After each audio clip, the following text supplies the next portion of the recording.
दोस्तों, आज की ये वीडियो एक अल्लाह वाले और एक नागिन और एक लालची औरत के बारे में है। सोने का अंडा देने वाली नागिन जो इंसानों और जानवरों को डस लेती थी। कैसे एक लालची औरत सोने के अंडे के लालच में अपने बच्चे को नागिन से मरवा देती है। चलिए आइए इसके बारे में सुनते हैं। दोस्तों, किसी गांव में एक गरीब का घर था। वो एक किसान का घर था, लेकिन उसका कोई खेत नहीं था। वो अपने मालिक के खेत में जाकर काम किया करता था, लेकिन उसकी आमदनी इतनी नहीं थी कि वो अपनी बीवी बच्चों को पेट भरकर खाना खिला सके। तो ऐसे में एक दिन उसकी बीवी कहने लगी कि हम थक गए हैं ऐसी जिंदगी जी के, जिस जिंदगी में ना हमारे लिए पेट भरकर खाने के लिए रोटी है और ना ही कोई ख्वाहिश पूरी हो सकती है। तो बेचारा वो किसान कहता कि अल्लाह पर भरोसा रखो, वो इंशाल्लाह हमारी मदद जरूर करेगा और तुम अल्लाह ताला से मांगा करो। तो वो कहती कि अल्लाह ताला से ही तो मांग रही हूँ, मुझे कुछ भी नहीं मिलता है। मेरे 2 बेटे हैं, जाहिर सी बात है कि इनका भी तो पेट भरना होता है और इनकी कोई भी तमन्ना पूरी नहीं होती है। तो वो किसान कहता कि अल्लाह से मांगो, वही देने वाला है। तुम दुआ करो कि हमारे हालात अच्छे हो जाए। तो वो औरत कहती कि मैंने बहुत सी दुआ की है, लेकिन मेरी कोई भी दुआ कबूल नहीं होती है। वो जो औरत थी वो नाशुक्री करती थी। एक दिन उसके दरवाजे पर एक सपेरा बीन बजाते हुए आया।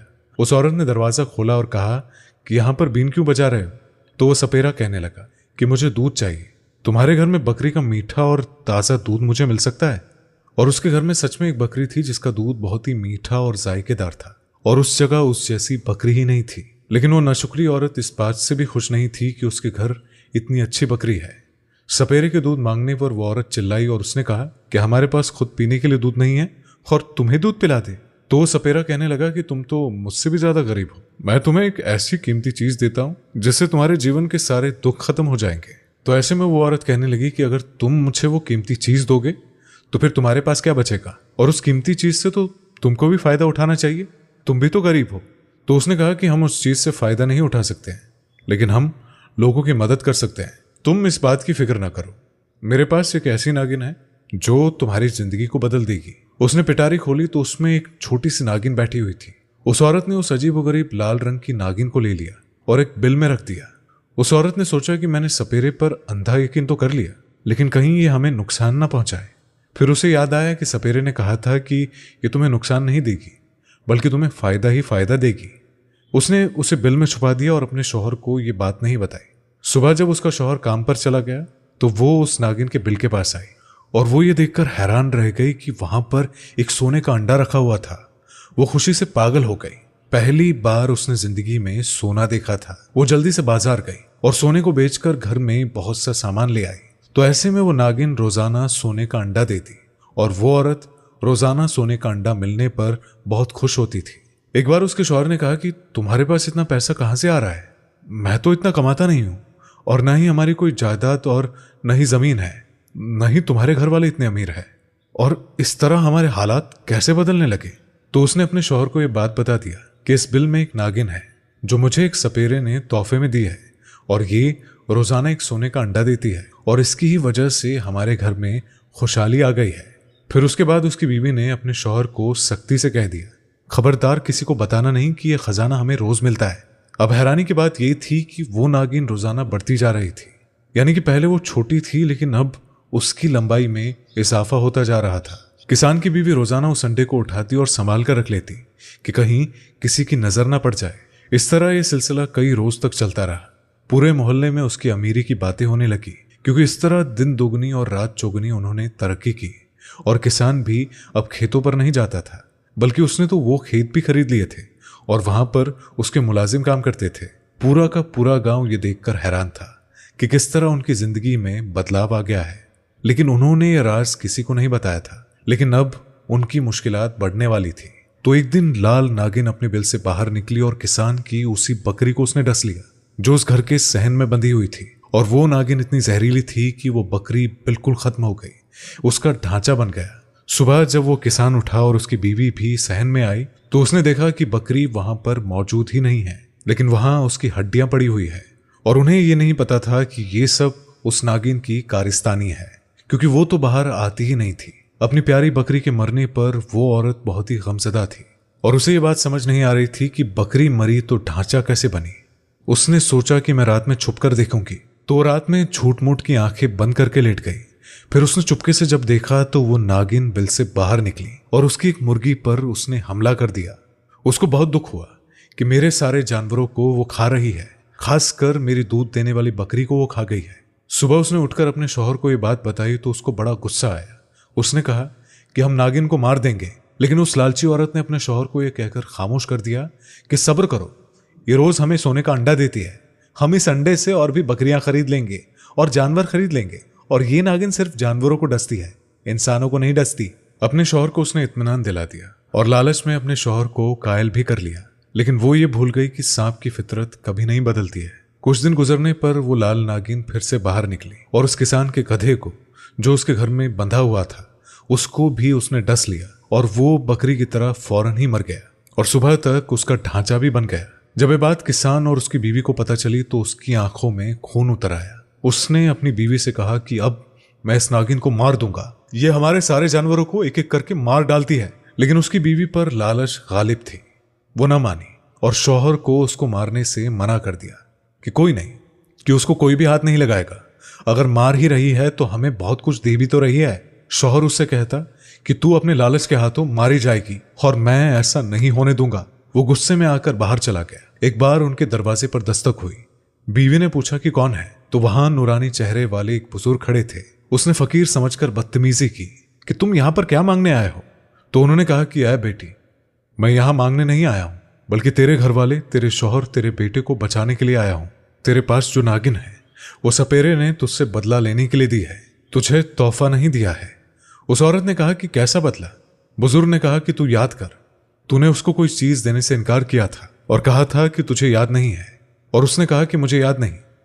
तो अल्लाह वाले कहने लगे, उसने तुझसे एक गिलास बकरी का दूध मांगा था, लेकिन तूने मना कर दिया, जबकि तेरे पास बकरी दूध देती थी।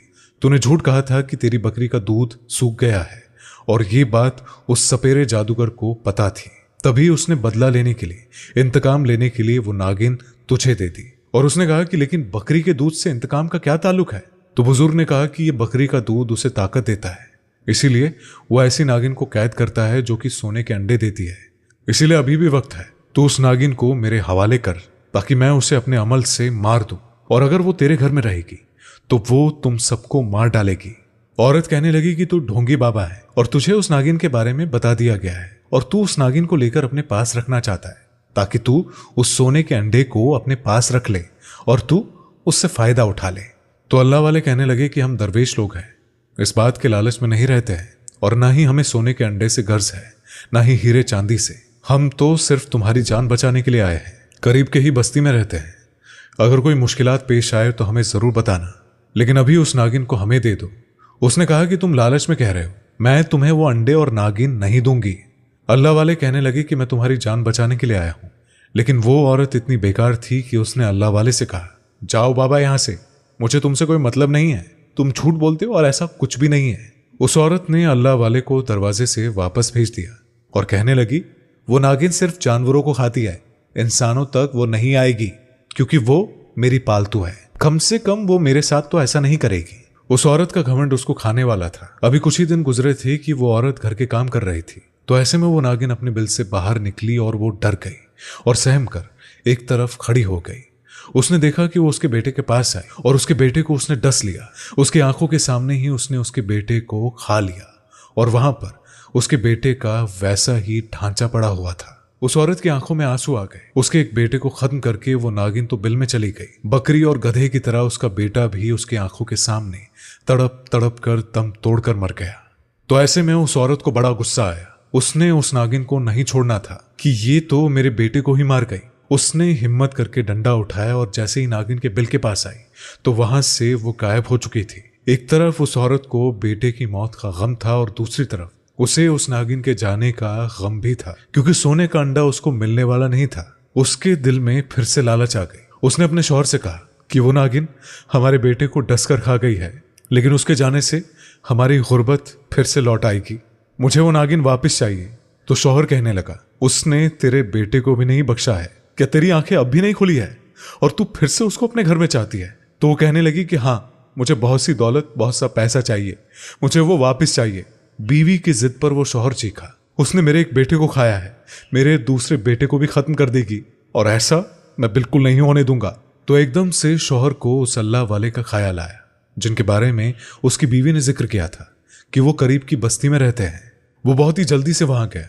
उनके पास जाकर वो कहने लगा कि बाबा, मेरी बीवी लालच के हाथों अंधी हो गई है। बेटे की मौत के बाद भी वो सोने के अंडे के लिए रो रही है। अब वो नागिन गायब हो चुकी है और वो कहती है कि मुझे वो वापस चाहिए।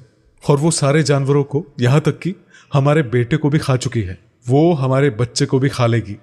हम 3 लोग ही यहाँ बचे हैं और मुझे ऐसा लग रहा है कि हम भी नहीं बचेंगे।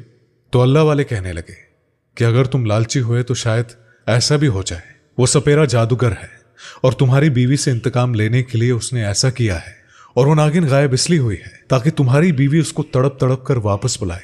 तुम्हारी बीवी अब ऐसा अमल करने वाली है जिससे कि वो नागिन वापस भी आ जाएगी और तुम्हारे छोटे बेटे पर हमला भी करेगी। उसके बाद फिर वो तुम्हें मारेगी और आखिर में तुम्हारी बीवी को खा जाएगी। उस शौहर ने कहा कि बाबा, मुझे कुछ भी नहीं चाहिए, बस मुझे अपने घर वालों की जिंदगी चाहिए। अल्लाह वाले कहने लगे कि चलो फिर मेरे साथ। वो दोनों जब घर आए तो वहां का मंजर बिल्कुल अजीब था। वो औरत उस नागिन के बिल पर खुशबू लगा रही थी और दिल ही दिल में कुछ मंत्र पढ़े जा रही थी। इसका मतलब ये कि वो उस नागिन को बुलाना चाहती थी और ये अमल भी उस सपेरे ने उसे सिखाया था। उसके अमल को करने के बाद नागिन वापस उस बिल में आ गई और सोने का अंडा भी वहीं पर रखा हुआ था। उसकी बीवी खुशी से चिल्ला उठी कि देखो, मेरी नागिन ने फिर से सोने का अंडा दिया है। उसके बाद अल्लाह वाले चिल्लाए, इस संडे को हाथ भी मत लगाना, गजब हो जाएगा।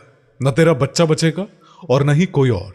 लालची औरत ने अल्लाह वाले की आवाज सुनी तो पलट कर देखा कि वही नूरानी चेहरे वाले बुजुर्ग खड़े हुए थे। उसने कहा कि ऐ फकीर बाबा, तुम यहां फिर से आ गए। शौहर ने कहा कि तू चुप कर, तेरे लालच ने मेरे बेटे को मार दिया है, लेकिन अब दूसरे बेटे को मैं मरने नहीं दूंगा। मैं तेरी लालच में पूरे घर को तबाह नहीं होने दूंगा। अल्लाह वाले ने कहा, बेटा एक तरफ हो जाओ। उसके बाद फिर उन्होंने जल्दी से हिसार खींचा और अपना अमल शुरू कर दिया। जैसे जैसे अल्लाह वाले अमल कर रहे थे वैसे वैसे उस नागिन की जिसामत छोटी होती जा रही थी। जब वो नागिन पहले वाली जिसामत में आ गई तो उसी वक्त धुआं फैला। देखा तो वहां वो सपेरा खड़ा हुआ था। उसकी आंखों में खून उतरा हुआ था। उसने अल्लाह वाले की तरफ देखकर कहा, तू क्यों इस औरत के खानदान को बचाने आ गया है? ये लालची मक्कार औरत है जिसका पेट कभी नहीं भरेगा। मैंने अपनी नागिन को खास काम के लिए इसके पास भेजा है और वो काम होने वाला था कि तू यहां पर आ गया। अल्लाह वाले ने कहा कि ये औरत लालची है, लेकिन तुझे कोई हक नहीं है कि तू किसी से बदला ले या इंतकाम ले। अगर इसने तुझे बकरी का दूध नहीं दिया था तो उसके बदले तू उसके पूरे खानदान को खत्म करने की क्यों ठान चुका है? हाँ, क्योंकि उस दूध को पीकर मैं ज्यादा ताकतवर हो जाता हूं। मेरा जादू काम करता है। इस नागिन को काबू करना आसान नहीं है और बकरी का वो दूध हमें इतनी ताकत देता है ताकि हम जादू कर सके। लेकिन इस औरत ने मुझसे झूठ बोला, तो देख लो, न सिर्फ इसकी वो बकरी मरी, न इसका गधा मरा, बल्कि इसका बेटा भी मरा। अभी इतनी पागल हो गई है कि इसका दूसरा बेटा भी मर रहा है। इसका शौहर भी इसकी आंखों के सामने दम तोड़ेगा। अल्लाह वाले कहने लगे कि ऐसा नहीं होगा, तू इससे इंतकाम नहीं ले सकता है। तो सपेरे ने कहा, मैं तो बदला लेकर ही रहूंगा। उसके बाद फिर उसने बीन बजाना शुरू कर दिया और जैसे जैसे वो बीन बजाए जा रहा था उस औरत की हालत खराब हो रही थी और वो चकराकर जमीन पर गिर गई, बेहोश हो चुकी थी। अल्लाह वाले ने कहा कि ऐ सपेरे, तू बहुत गलत कर रहा है। यह औरत माना कि लालची है, लेकिन ये सुधर भी सकती है, तौबा भी कर सकती है। बेहतर यह है कि तू भी सुधर जा और यहां से चला जा, वरना मैं तुझे खत्म कर दूंगा। सपेरा हंसने लगा। उसने कहा, मेरा जादू इतना ज्यादा ताकतवर है कि तू मेरा कुछ भी नहीं बिगाड़ सकता है। अल्लाह वाले ने उस नागिन की तरफ देखा जो बिल में छुपकर बैठी हुई थी। अल्लाह वाले उसके पास आए। उसने कुछ भी ना कहा और आपको इतना जलाल था कि वो नागिन हिल भी नहीं पा रही थी। आपने आराम से उसके सोने के अंडे को उठा लिया और उस अंडे पर दम करके उस जादूगर की तरफ फेंका, जिससे कि उसका जिस्म पत्थर का बन गया और कुछ ही देर में सपेरा रेजा रेजा हो गया और मिट्टी बन गया और उसके मरते ही वो जादुई लाल नागिन भी खत्म हो गई। अल्लाह वाले ने दम किए हुए पानी के छींटे उस औरत पर मारे। उसके बाद फिर वो औरत होश में आ गई। अल्लाह वाले के कदमों को उसने पकड़ लिया। उसने कहा कि मुझे माफ कर दो बाबा, मैं लालच में इतनी पागल हो गई थी कि मैंने अल्लाह ताला से माफी मांगने के बजाय एक नागिन से अपनी खुशियां मांगी और सब कुछ खत्म करने चली थी। मैं तौबा करती हूँ कि अब मैं लालच नहीं करूंगी। अल्लाह ताला ने मुझे जितना नवाजा है उसी में मैं खुश रहूंगी। उसके बाद उस औरत ने कभी लालच नहीं की और न ही कभी किसी फकीर को धुतकारा, बल्कि उसने अल्लाह ताला से मांगा और अल्लाह ताला ने उसके शौहर की मेहनत का सिला उसे इस तरह से दिया कि वो जल्द ही बहुत ही अमीर हो गया, लेकिन अपनी हलाल कमाई से। अल्लाह वाले ने उस औरत को दुआ दी थी, तो जाहिर सी बात थी कि अल्लाह ताला ने उसे इतना नवाजा कि अब वो लोगों की मदद करने लगी। तो इसीलिए दोस्तों आज की वीडियो में बस इतना ही। अस्सलाम वालेकुम, अल्लाह हाफिज।